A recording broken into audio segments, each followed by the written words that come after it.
Hey guys, welcome back to my channel. Today we'll be making basic fresh pasta and I'll be showing you a trick of rolling out pasta that'll save you some time, and I will also show you one of my favorite pasta dishes with spinner crab. Now back with the binging with Babish style guys, I'm honestly loving this at the moment because I don't have to worry about my makeup. And as you wish, I've got my ingredients ready. I've got all-purpose flour and some eggs. I've also got some extra flour just in case I need more later.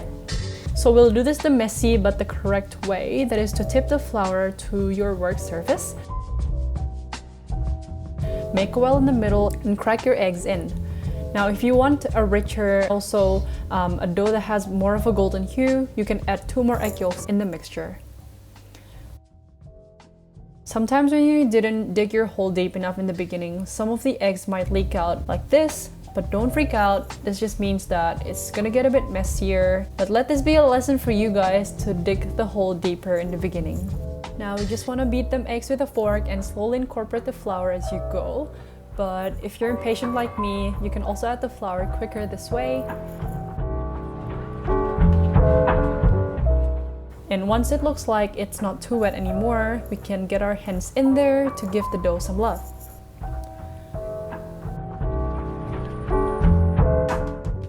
Please note that at first it might look like your dough is a bit too dry, but please wait for a bit before adding more liquid to it. After about 5 minutes of kneading, I find that my dough is too dry, and this is where kneading by hand is really good because you get to feel the dough at each stage and see what it needs. And to make sure that I didn't add too much liquid to it, I dipped my finger in some water in between kneading, and I did this a couple of times until my dough feels like a Play-Doh. I kneaded my dough for a total of 10 minutes, and it's a lot of work. I remember watching a video of a chef saying that making pasta dough by hand is romantic, but I legit don't see anything romantic about sweating for the last 5 minutes. After about 10 minutes, you know that the kneading is done when the dough is aggressive because it'll bounce back at you when you poke it. Now we just need to cover it up nicely in cling wrap and let it rest for 30 minutes. After 30 minutes, the dough is less aggressive as it stays still if you poke it. And now we're ready to roll the dough. Now just remember 2 things when you're rolling. Number 1, always flour everything. Flour the dough, the surface, your knife. And number 2, cover up any pasta dough that you're not working with so it doesn't dry out. With the pasta machine, we always want to go from the thickest setting to the thinnest.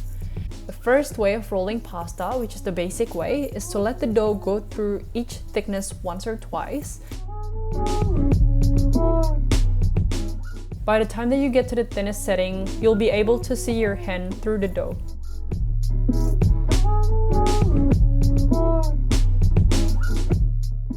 The second way of doing it, and this is my favorite, is when you get to setting number 5, before rolling the dough all the way through, take this end into the roller to make it stick to the other end. This way you're making a loop so you don't have to take the dough in and out of the roller each time.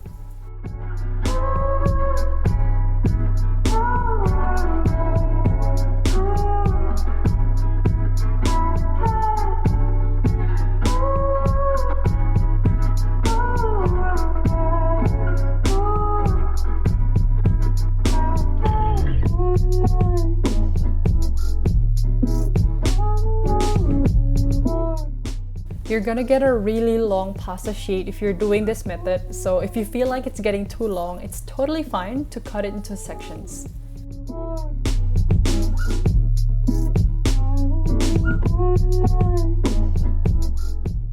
Since today I'm making some linguine, I'll be using the wider setting of the pasta cutter.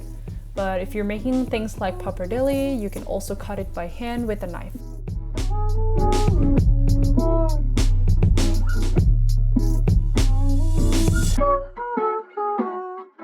I like to do this to my pasta because I like my noodles wide and curly. I just feel like the sauce will cling better to it. Now we're just gonna set it aside in a cling wrap so it doesn't dry out while we prepare the sauce. So I've got 7 cloves of garlic and also 30 cherry tomatoes, so this is for 2 servings. I'm just gonna roughly chop the garlic just so that it can fuse in the oil a bit longer and a bit better. And for the cherry tomatoes, I'm gonna cut it in half kind of, it's not all the way through, so it's gonna look like that. Once the oil is hot enough, I'm gonna put in the cherry tomatoes and then run away because it's gonna splatter like crazy. And add in the chopped garlic. Season with salt and pepper. I've also got some capers, so this is gonna give it a nice salty kick to it. And once my tomatoes are soft, I'm gonna add in some white wine. And we're just gonna cook off the alcohol a little bit because let's be honest, we all had too much alcohol during isolation. And some lemon juice for freshness.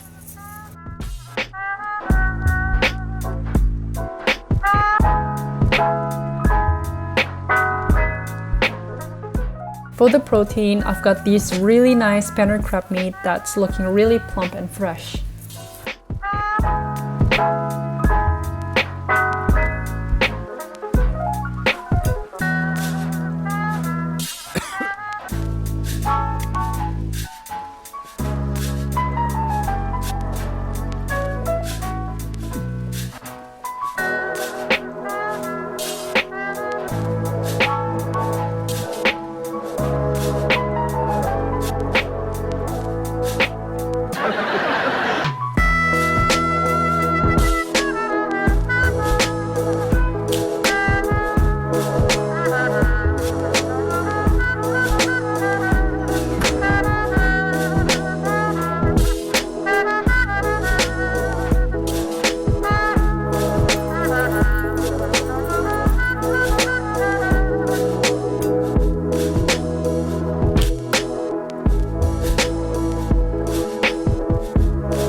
This is legit a really good pasta dish, and it's even better with some fresh noodles. So I really recommend you guys trying this out for your next meal.